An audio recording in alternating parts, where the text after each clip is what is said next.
ఇది నేను రాగి ముద్ద వేయడానికి ఈ గ్లాస్తో ఒక గ్లాస్ బియ్యం వేసుకున్నానండి.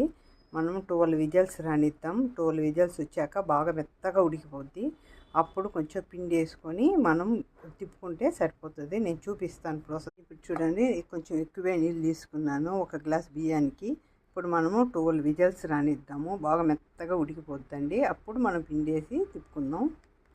మనకి ఇప్పుడు ముద్దకి చూడండి ఇలా ఉంటే సరిపోతుంది. మనం విజిల్స్ ఒక 12 రానిచ్చానండి. ఇప్పుడు చూడండి, కొంచెం సాల్ట్ వేసుకుంటే మరీ సప్పగా లేకుండా ఉంటుంది. ఇప్పుడు చూడండి, మనము ఈ ముద్దకాము వేసి బాగా గెలికేసుకుందామండి. ముద్దలో పిండి వేసి బాగా మెత్తగా గెలికేసుకుందాం. మీరు కొంచెం నీళ్ళుగా ఉన్నప్పుడే పిండి వేయాలండి, మళ్ళీ లేకపోతే. ఇది ముద్ద ఇప్పుడు రెడీ అయిపోయిందండి. మనం కర్ర ఉంది కదా, మన పప్పు ఎన్నుకునే కర్ర, ఆ కర్రతో బాగా గిలికేస్తే ఇలా అయిపోతుంది. మనకు ఉండలేకుండా గట్టిగా బాగా గిలికేసుకొని ఇట్లా పెట్టుకోవాలండి.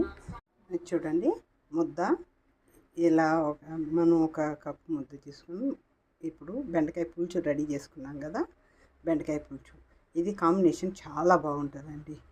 మనం దీనికి ఆకుకూర ఫ్రై కూడా చేసి పెట్టుకొని తినొచ్చు.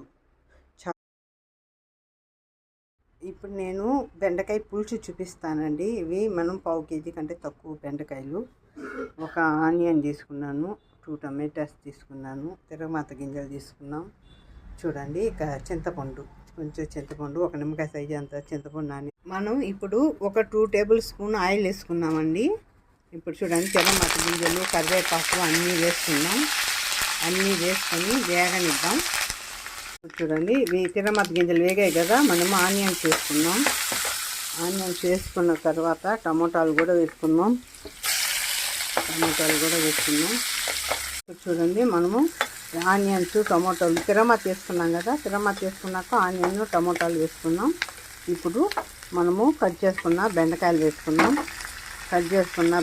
వేసుకున్నాక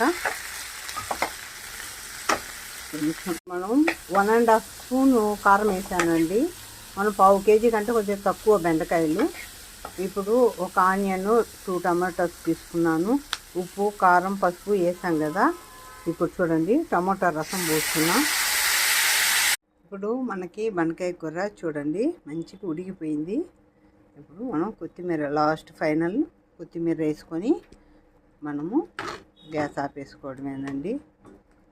మీరు బెండకాయ బాగా ఉడికిందా లేదా అని ఇలా